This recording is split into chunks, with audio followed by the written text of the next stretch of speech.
So welcome to episode 2. Joining me today is Aaron McKluskey, a chartered building surveyor and director of McKluskey Surveyors. With over 20 years of experience, Aaron knows the ins and outs of property. He's worked on everything from prestigious homes to complex renovation projects, helping buyers and sellers navigate the complexities of the property market. So Aaron, welcome. Nice to have you. Oh, thanks for having me. Cheers. What we're aiming to sort of look at today really is what are buyers and sellers doing with surveyors and how can they improve the transaction process as a whole by using you guys? Because I think a lot of people sort of, especially my sellers, when the buyer's getting a survey, what do I need to worry about? Well, you don't need to worry about anything as long as you know about your home. Yeah. But do you want to sort of give us a quick rundown of, as a surveyor, what is it that you guys do, a building surveyor? Because I think some people don't know, there's many different types of surveyor. Yeah, I think 22 different types of chartered surveyor, so it gets confusing. Indeed. So yeah, if you just give us a quick rundown of what you do, where you're based, the area that you cover. Yeah, sure. So I'm Aaron McKluskey. It's me and my wife. Our firm is McKluskey Chartered Surveyors. We're based in South Devon, so based in the South Hams, but we cover sort of Plymouth, Exeter, Torbay, and everywhere in between. And yeah, what a building surveyor does. I mean, you alluded to different types of chartered surveyors there. I mean, typically for residential surveys, there are chartered building surveyors and chartered residential surveyors. Yeah. I'm a chartered building surveyor. Essentially, what we're looking for with a property, I mean, the list is it's incredibly long. You've seen reports, yeah. You've had to go through them, and we've spoken at length, historically about properties. And I mean, just for sort of one building element, that there could be 20 different things you're looking at. So, and when you add up, I think there's something like 19 different building elements outlined over two different sections of a report. It gets very in depth. So I understand especially why vendors get nervous. And anyone who's, any purchaser who is getting a survey, they're definitely doing the right thing. I think where it falls down a bit is communication. Yeah. To answer part of your question and that's a communication, I'm speaking from my experience. And when we first started out, I was calling agents. I called every agent in Torbay, Newton Abbot, everywhere. I annoyed a lot of people in terms of I just become chartered. My aim was to set up my firm. Yeah. We're going back 8 years now, 9 years, something like that. And essentially the question I asked was, do you have scope? Is there enough work? How are you getting on with your surveyor? Yeah. And things like that. And everyone came back and said yes, but, and I said, what is it? How are you getting on with your surveyor effectively is what I was asking. They were like, fine, but they could include more communication with everything. A lot of them, I had a lot of feedback. People were saying the same thing. They're really unhelpful. Yeah. And I thought, well, I may not be, I'm pretty green at that time. I was pretty green. I may not be the best surveyor, but I can be helpful. It's easy to do. Yeah. You know what I mean? And that's, hopefully between our working relationship, we've managed that. So yeah. And I think that's the thing is, me and Josh were talking before in the previous episode, was the different types of survey. I think that's one thing that people get a bit muddled by. And I don't think it's necessarily clear from the RICS either of what level of survey is appropriate for what house, and necessarily the information that you need. Let's say something's an extensive building project where you're going to need to spend 200 grand renovating. There's no point getting a home buyer survey on something like that. It won't cover what you need. But you might actually you might not need a level 3 building survey. You might need a bespoke report that goes into depth on what you need to do in certain aspects. Just looking at the structure. Yeah. Is the structure capable of taking the of what you want to do? Yeah. That's it. And I think that's some of it, is that buyers sort of go in, and especially I think first time buyers are obviously new to the process in general. They'll often go in and they'll say, okay, well, I need to get a survey. I'm going to get a level 2 home buyers report. But they might be buying something that needs a lot of work. And let's say it's got elements. I've got friends that have recently bought something. They were thinking about taking their chimney out. And I said, well, you need to work out what's going upwards of the chimney before you think about taking it out. Not just about taking it on the first floor and leaving everything. Exactly. So it's going in and then not just asking your surveyor to do a level 2 home buyers report. It's going and maybe having that chat at the start and saying, this is what I'm looking at doing. Can, within your report, can that form the basis of your report? Yeah. Because I'd imagine you go and then, let's say someone hasn't said that to you, go around, have a look, give them your report. Oh, but I want to do it. And then you're spending X amount more hours afterwards, doing it. And you could have just used your report I think that comes back to communication. And even still, as a company, we don't get it right all the time. No one does. Yeah, I'm not going to sit here. And I think, the RICS have done a really good job in terms of, I think their former guidance notes on the building survey and the home buyer survey, which is now the level 3 home survey and the level 2 home survey. Yeah. The former guidance notes were really helpful. Where would someone find guidance notes? This is for the general public. If they wanted to know what they're going to look for, where would you? Surveyors have it on our website, rics.co.uk. I think is the website. But they should be able to find anything they need. Just a Google search, level 2 home survey. Yeah. RICS level 2 home survey. RICS level 3 home survey, and it will come up with a guidance note of exactly what is undertaken during that survey. It will give an idea, level 2s, different surveyors do it different ways in terms of what they apply the level 2 and the level 3 home surveys to. So the way we do it, and I might catch some criticism for this, but essentially anything that's sort of built after 1910, 1900, 1910. So what we're looking at is cavity wall, structure, sometimes solid brick. But I feel confident in my experience that actually a level 2 might be suitable for a solid brick property of that age. Our reports are quite in depth, Well, I was going to say level 2, some people think that they need to get a level 3 to get the extensive guidance on what to do with their home. Level 2 surveys are in depth. Really, when I bought my house, I got a level 2. And I've got a 1960s, 1960s mid-terrace home that had just been renovated. And they've got building reg sign off on most things, so I knew that. So I didn't need much. I just wanted it checked. They are really comprehensive. The level, but that was still 25 pages. Yeah. So it depends on the surveyor. Yeah. Because sometimes and I've seen. I'm not saying one's right and one's wrong. We provide probably more information than a lot of surveyors would agree with. But the feedback we get from clients is that when I've not mentioned a certain aspect of a property before, they've almost sounded disappointed on the phone. Like, oh, well, that kind of would have been helpful. So I'm like, well, if the client is saying it, the client's driving it.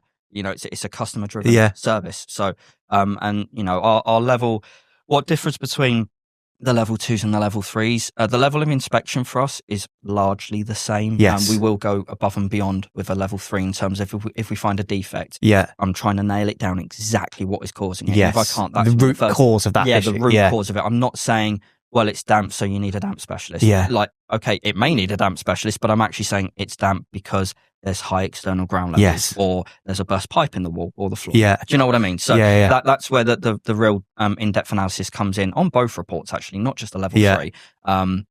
Because if we can find out the root cause on a level 2, why wouldn't I mention it? Yes. Yeah. So that's a rough start, but we'll quickly go through. We've got some key discussion points we're going to look at today. So question 1, which we've sort of gone into, but I think we'll go into a little bit more detail. Why are property surveys essential? And we've just said what types are available, but why are they essential, do you think, to property buyers and sellers?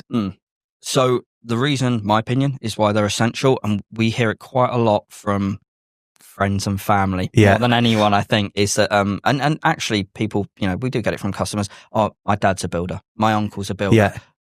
What, they're not going to miss anything. And actually, okay, they'll pick up on structure and damp. Yeah. But we're also going to pick up on timber decay, condition of the roof, structure, damp. Yeah. Everything. And it's a much more in-depth analysis of your property. Yeah. Chartered surveyors are trained at looking at things with a critical eye. It sounds awful, but trained to look for fault. Yes. If there is fault, we're trained to find it. Yeah. And then provide some advice on, okay, how bad is it? Yeah. Is it so often the vertical cracking thing on render? Yeah. It's usually thermal expansion and contraction. Yes. But someone will come to us and say, oh, it's got cracking. I think it's got subsidence. Oh, okay, right. Well, I'm going in prepared. Yeah. I'm kind of half expecting it. And I'm saying, like, that's not subsidence. Yes. It's really not subsidence. Your spirit level's out and everything's fine. Yeah, and everything's fine. The crack sort of, it's called hairline cracking for a reason, because you can barely see it. Yeah. That for me is why they're so essential. It provides a much more in-depth analysis. I think they should be a legal obligation, as I think it should be. This is probably talking out of turn, and no one really wants to know an estate agent's point of view on these things. But I think Scottish systems will be a bit better. I was having this discussion with my colleague the other week. Yeah, and I think that sellers should have to get one. Me as an agent, if every seller had a pre-sale survey, you would have far less fall-throughs. Buyers would know what they're going into. You would have far less renegotiations down the line. You as an agent would price it appropriately. Yeah, exactly. Because I'm not a surveyor. I know roughly what I'm looking at, and I've done a bit more training than I think probably the average agent might have done. But I think if you had something where a buyer was fully informed, and I could say in my sales particulars, actually, by the way, a survey has been done, and the roof does need to be replaced. That's going to put a lot of people off, but the right buyer will be okay with that, and we'll say might not have as many viewings, but you'll be getting the right viewings. Yeah, and it would be in that. Let's say a roof needs replacing. I'd have got a price for that from a local contractor. I'd put that in my particulars, or I'd speak to them about it and say, okay, well, it's been estimated the new roof is going to cost £40,000 plus VAT. That's been factored into the price of, yes, it does look good value, but you're going to need to spend £40,000 when you go there. So I think as a whole, if that was the way that we did it, I know that you can't pass, and this is something that people don't get. I often find it when sales have fallen through being renegotiated, or when they've fallen through and a new buyer's been found, oh, I want to buy the survey. Your liability can't just be passed between people. That's one thing people don't get, is if you've bought a property that's as a result of a fall through and there's a survey being done, if you buy that survey, buy it, you pay that, i.e. not buy it from you, buy it from the previous buyer. That doesn't mean the liability comes. So if you miss something on that report, you can't claim against you for that. No, they're not my client. Yeah. There's no contract in place. And that's where it would become tricky with the sellers getting a report. Yeah, the purchaser couldn't rely on that information. It would need to, there'd need to be a complete restructure of, this is very boring, but the insurance that surveyors are, if it were pre-sale surveys had been done and relied upon, then the insurance that you guys would take up would have to change, wouldn't it? The policy providers have to do something. But it would muddy the waters, it would complicate things, because I think the other aspect of it as well is invariably surveyors aren't perfect. Yes. Something will get missed eventually. And for the vendor, if something gets missed and then the purchaser says, well, I want to get a survey anyway. And then the new surveyor, the second surveyor comes in and says, well, actually, there is something seriously wrong with the property. Whatever it is, and it could be that enough time has passed that something has come to light, but if also something's missed, there's always going to be... There's a flip side, isn't it? I always say it's sometimes easier as an agent being the second agent in, because someone else has given it a go and you know what they got wrong first time round. So if the second surveyor goes in, they've got your report to work from in the first instance. It's useful, it does help. But I think they should be legal obligations, because if you wouldn't go to an accountant you wouldn't invest £500,000 in the stock market with just no experience and no guidance, would you? No, just blind. You wouldn't do. You would go and speak to an accountant. Well, surely the same for a house. And I always think of, treat it like a property Bible. Your survey, a good surveyor will give you a survey that can last you for years, that you can then say, okay, well, I know my flat roof's life is 20 years. It's probably about 10 years old now. So I've got 10 years and I might be needing to look at, you don't necessarily have to replace it. It might be working fine, but at least you can allocate cost towards it. You use it as a maintenance schedule. Exactly. It's not just I mean, obviously the immediate cost items are really important. That's the main reason someone will go, if they're looking at the house and we come back and say, look, the roof's going to cost 12, 15 grand plus scaffold or whatever. Most people, including the vendors, don't have 12 or 15 grand just lying around. So then it's like, okay, walk away. But if that can be negotiated, great. That's probably something that I'll touch on, is that something that sellers are maybe misinformed by, and it's a bit of a myth. A surveyor is never recommending that people renegotiate. They're just allocating cost to problem. That's what people don't get, is people often come to us and they say, my surveyor said. Your surveyor said a problem and allocated you a rough estimate of cost on that problem. They haven't told you this needs to be knocked off the price. No. What you choose to do, exactly that. I've given you the problem. This is what it's going to take to repair it. You make a judgment call. Can you afford it or not? If you can't afford it, you'll have to walk away. You'll have to walk away, or then you renegotiate. But that's up to you. The negotiation's where we stop. Yes, it's not our place. And you will, I guess, I know that you guys will. You will liaise with the solicitors on things that are, let's say, something's been done without building control. Does it look like it meets building regs in terms of what you know, et cetera, et cetera. But you guys don't get involved with us as agents in terms of saying what needs to be done. I might ring you up and say, Aaron, in your report there was this. Can you just talk me through it? That's kind of what I've done that before with you. If we'll ring up and say, the buyer said this. I know you can't tell me everything because you've got a contract with that person. But what's the gist of it? Is something absolutely shot? Like, who do I need to get? Yeah. Which specialist do I need to get? Well, sometimes I've had it where I know Simon Chapman quite well. You probably know Simon. Yeah. That I've phoned Simon and said, Simon, this is going to fall through. I'm aware of that. That's fine. When I relaunch it, what is the crux of this problem of actually, because I want to sell people informed property. Yeah. So if there's a real problem, if there is subsidence on one corner, I need to know about what that is, because the vendor's in denial of what it is. So if I'm going to ever sell it, I need to know what that issue is. Yeah. But I think pre-sale surveys are going to become more common. I think us as agents there's so much more, not pressure, but there's so much more on agents now to disclose up front, especially sometimes with your more complex property that we often see. I can't give that advice because I'm not qualified to. So I'm not going to pretend to, but I'm going to say to my clients, for you to get the best sale price possible, and not the best guide price, the best sale price, what you actually sell your home for, you need to get a surveyor in now. So I think there'll be more of that. Yeah. Sooner the better. And that everything you've just said there comes back to what we were saying about communication. Yes.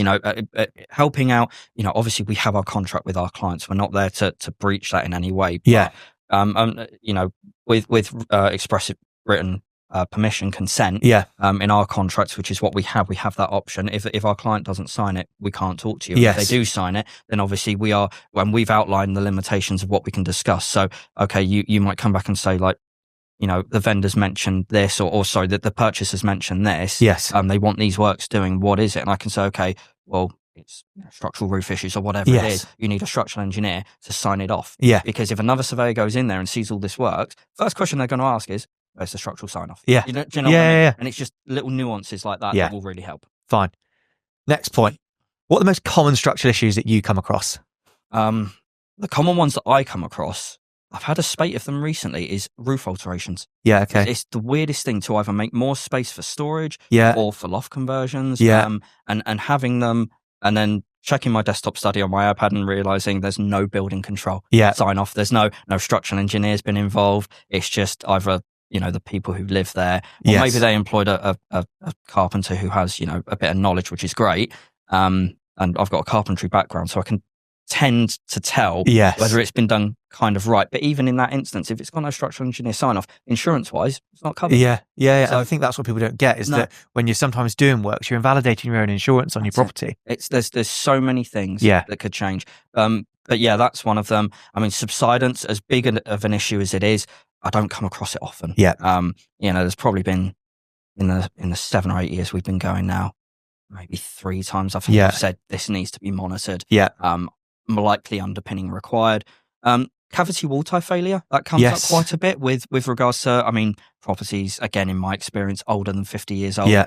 Cavity wall ties start to corrode and you just get this line of horizontal cracks. You can sort of see them, can't you? As you look at it, you can see where the problem is. That's it. And then internal alterations is the other one. And typically older properties, old Victorian properties or Georgian properties.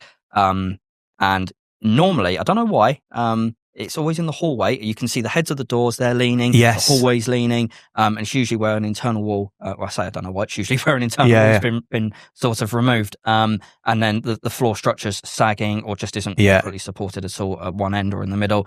And that's typically what you get. So, all of those need a structural engineer involved to say, right, okay, this is what needs to be done to at least stabilise it, or if we can, prop it up and make it good. Do it properly. Yeah, basically. And I always think that sometimes people say, I don't mind that, I'll deal with it. Like, when you come to sell it, you're going to have the same problem. So just deal with it up front. Get the right people in, get the sign-offs, get it done. Yeah. Do it. Get building control involved, get a structural engineer involved, and you'll be laughing, you should be good. Yeah.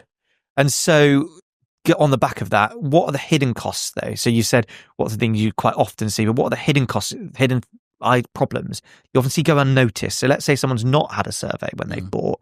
What are the hidden things? And I guess it's probably that of someone's taken out a wall and then you start to see the doors lean a little bit, the frames start to lean. If that movement is continuous, If they've just thought, oh, well, I'll take that wall out, it's only timber frame. But in an old Georgian property, that timber frame will have struts built into it, which were supporting the floor. Exactly, propping it up. Structural alterations we've just gone through, that there's hidden costs there, obviously. Paying for building control to come out and paying for a structural engineer. You could be looking at between £1,000 and £2,000. Yes. Depending on what needs doing. Damp is always a big issue. If properties are decorated to sell. Yeah. And which most of them are, they're decorated to sell. Patch repairs internally, that could include replastering rooms or walls. One thing that I see all the time, incorrect render. When people have said, "Oh, I've had it re-rendered," in what? Yeah. It's one thing that I see all the time, and it comes up, and it comes up because they're damp inside. Yeah. Your property's not breathing at all. That's it. Concrete on the outside of something that needs lime render. So common. And they've had it re-rendered maybe before the sale, and they've had it painted so it looks fresh and lovely. Yeah, it looks fresh and lovely, but in 2 years' time, 3 years' time, if you have a bad winter, that's not going to look good. That's it. Yeah, exactly. And it's so common. You've seen it. Yeah, we've talked about it before. How can someone spot that? So let's say you go to a property that's got a lovely fresh coat of render. It's been painted. It looks great. If you're a buyer, if you're Joe Bloggs that's looking round, how would you spot something like that? It can be quite difficult to spot depending on how good the job is. Yeah. Typically on an older property, they most likely would have done what's called a Tyrolean finish with a scat gun, and it just throws blobs of cement at a render finish. You can, if there's any damaged areas, the colour will give it away. Yeah, normally. If it's lime, it'll be a nice white with sort of largest stone. You can run it in your hands. It's sort of soft when you've wound it down, isn't it? Yeah, exactly that. If it's a cement based render, i.e. non-breathable, it will have that grey green colour to it. Quite hard. Yes. You can normally tell. I mean, typically, if it's a lime render, it would have been lime washed. Yes. So the external finish. If you notice a sort of Dulux, a masonry fresh paint, white, fresh white, and it looks quite thick. It might be that it's been lime washed before. It is a lime render, but someone's just applied the incorrect paint over it. But typically that does indicate fine render. So it's tricky, but again, that's why you get a surveyor in. Because we understand the nuances exactly, and the importance of why it should be. Because older properties, concrete render, you're asking for problems, aren't you? There's always going to be something. Yeah. Next up, how do you think sellers could prepare and avoid renegotiations down the line? Of what do you think, if you're putting your property to the market, what do you think what's the best thing they can do to prepare for the inevitable buyer getting a survey? And what do you like to have out when you go to your survey? So if I'm a seller, so that's the thing. I think people sometimes forget having their certification out, isn't it? Yeah. Certification, so your electrical certificates, your gas safe certificates, any building work, so planning and building control certificates. If you've got any warranties with regards to insulation work, re-roofing works, damp proofing works, anything like that you've ever had done to the property. It's a bit of the phrase I was going to use. You're playing the long game because you're relying on vendors to be really organized, and we come across quite a few who have this folder and go, there's everything you need, brilliant, I'll spend 10-15 minutes, I'll take photographs of everything, I can then say to our client, the purchaser, everything looks good, it's all above board, it's all been signed off. The other thing is actually maintaining your home on an annual basis, especially with period properties, listed properties, anything like that, because decorated to sell, usually you can tell they've just gone through everything in the previous 6 months before selling it, because they want to sell it. Yes. And it's a temporary fix in terms of if there is damp, it's going to come through. I'm probably going to find it. Your damp meter can go through paint. Yeah, exactly. It will pick it up. It will pick up, it will pick up damp on walls, on timber, concrete floors, anything like that. Yeah. We'll most likely find it if it hasn't been covered. I think opening up roof spaces, floor voids, cupboards where there's services. So if you've got an immersion heater, your boiler, your electrics, anything like that. I appreciate most, people are living in these houses, so I'm not expecting them to, empty everything, but just making things as accessible as possible makes our job so much easier. And 9 times out of 10, I've spoken to other surveyors in the past, and where they've said, they've said there's a defect, and actually had part of that area been cleared, they would have found the source of it and said, oh, well, if you repair that pipe. Yes. But if you can't see something because it's enclosed, you have to make assumptions. One thing that I always say to sellers and buyers is, if your boiler servicing isn't available for you to see, you've got to say that it's because it can cause death if it's not properly serviced. You've got to put in your report that it's code 3. It's a risk of death or whatever, because buyers sometimes get that and then freak out a little bit that, oh no, the boiler's shot. And it's not that if you actually read it. But if you just have your servicing certificate that says, yes, gas safety has been done in the last 6 months, you can say, yes, it might not be working well now, but the servicing certificate that I've seen says this. If you want more information, you'll have to employ your own gas safety engineer. In addition to that, actually looking at it and saying, you know, I'm the surveyor on site, I'm looking at the boiler, everything looks fine, no smell of gas, you know, the meter's all good, earth cables are in place, so safety-wise, it's there, and there's a certificate. Yeah, fantastic. Great. It makes my job so much easier. Yeah. You know, and then it does. You know, not that we have them often, but it does sort of eliminate any questioning from the agent. Yes. And from the vendor to say, oh, well, it has been done. Oh, okay, well, prove it. Yeah, prove it. Like, I'm not going to take your word for it because, you know, someone's You're especially not taking an agent's word. Yeah. I'm here to protect my client. Yeah. I'm going to do that. And I think that's what it always comes down to, is that your client is the buyer. So you're protecting their liability for, let's say they own that home for 20 years. You're trying to protect them for a long period of ownership. So it's not personal to a vendor. You're not saying their house is shot. What you might be in some cases. I'm sure you've got one that you can talk about in a minute. Yeah. But yeah, you're not saying the house is shot. You're saying, I'm trying to protect this person so they know what they're buying. That's what it comes down to, isn't it? Exactly that. I mean, I did a survey in Torbay not that long ago, back end of last year.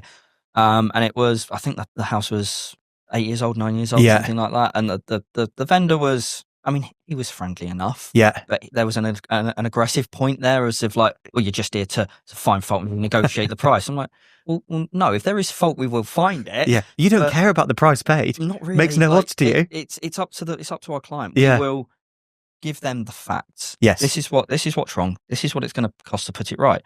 If you're happy to pay for it, that risk is on, you know, if you're happy to take on the risk, that's no problem at all. Yeah. But I've given you, I've told you ideally. So in our reports, we do mention quite a lot that actually, you know, we would advise get this repaired prior to contracts, or at least get it investigated so you know what you're buying. And I think that's, you know, that's a reasonable request to make. Definitely. Absolutely. We'll skip one because we talked a lot about kind of red flags and why a buyer might walk away. And we'll go into, can you share some real life examples of property nightmares? Because that's going to be enjoyable for us to see and hear about. So yeah, some nightmares that you've come across as a surveyor and you thought, oh wow, here we go. Yeah, I mean, it's rare to come across something that is all like a property that is all encompassing. But again, I did another one at back end of last year in Torbay, mid-terrace Victorian property. And from the outset, it was a nice day. It was a sunny day, so it's nice to do a survey in nice weather. But actually seeing it when it's raining is almost more handy. You can see the downpipes are working. Exactly. Is the guttering working? You know, are the windows letting in rains? So it is useful. But it was a relatively nice day. But even getting out the car, looking at it, I just thought, oh, it looks a bit tatty. Okay. Had a bit of a tap of the render. I'm like, well, that's blown. So there's at least, you know, patch repairs and further sort of analysis of that. Actually, my advice was just get the whole thing re-rendered. Yeah. I mean, it was only a 2 up, 2 down. It wasn't a massive, you know, I say 2 up, 2 down, but it wasn't huge. Yeah.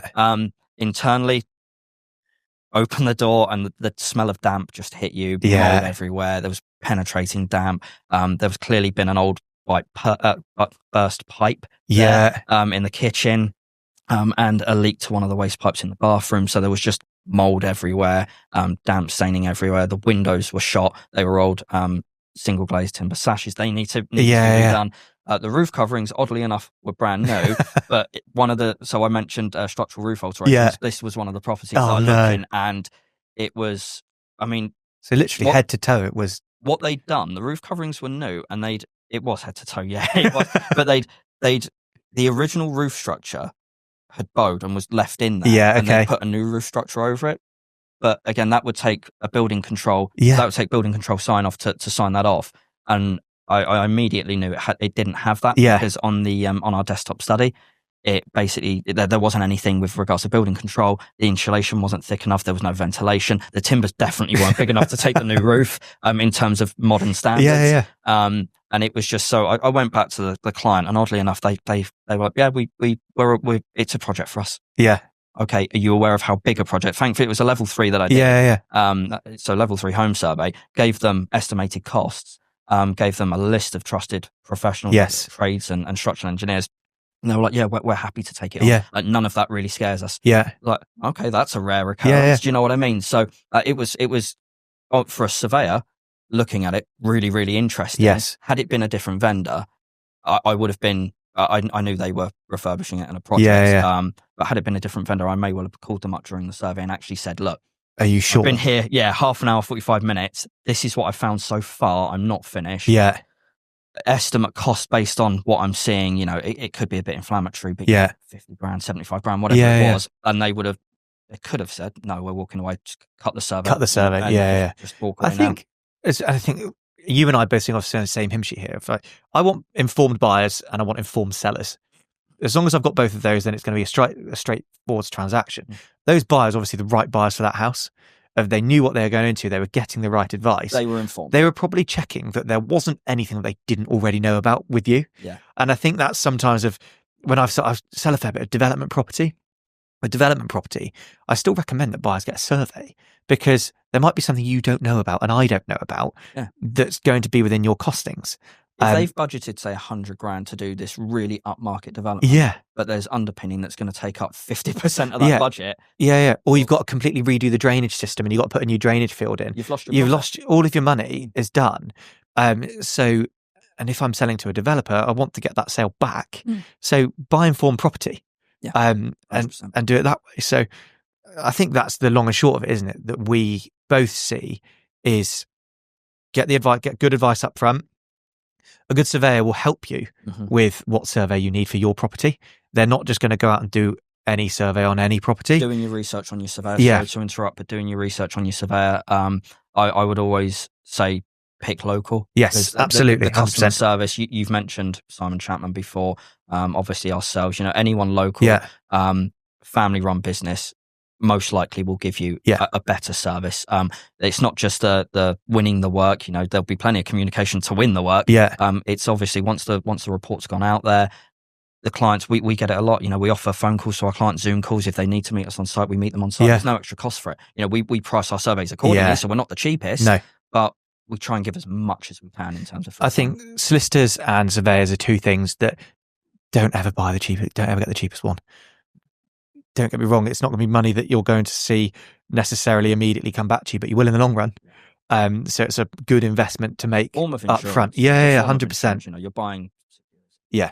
I think we've gone over a fair few bits there. Are there any more horror stories you want to share before we wrap it up for the day? Oh, we don't have enough time for the amount of horror stories. I mean, I've seen it. To be fair, the property, it's kind of not what you're asking, but the property was actually lovely. It was really well done. But it was 1510. It was built in just in East Devon. And it was a hodgepodge of cob, stone, solid brick, mixture cavity, of everything. Steel frame, timber frame. Probably had some cattle in there at some point in its past. There was a lot to think about. And that's another reason to get a survey because it's an old property and people just assume, it's just solid cob, it's just solid stone. But this had it could change the whole structure. But this is the thing; it's evolution throughout its age. The extensions that it had in the 1600s and the 1700s and the Victorian period, and then the 90s when they just tried to do anything. Basically, where anything will do. It was an interesting survey. It brought a lot of attention for the client. They were actually really appreciative of the service and they were like, we didn't realise, we just thought it was cob and stone. But actually there was way more to it and a richer history to it than they realised. Than that. Good. Well, that's it for this episode. Hope you found it useful. Next one, we'll be going into property staging. And if you need anything, we'll put Aaron's social media contact and his website in the link in the bio. Thanks very much. Thanks.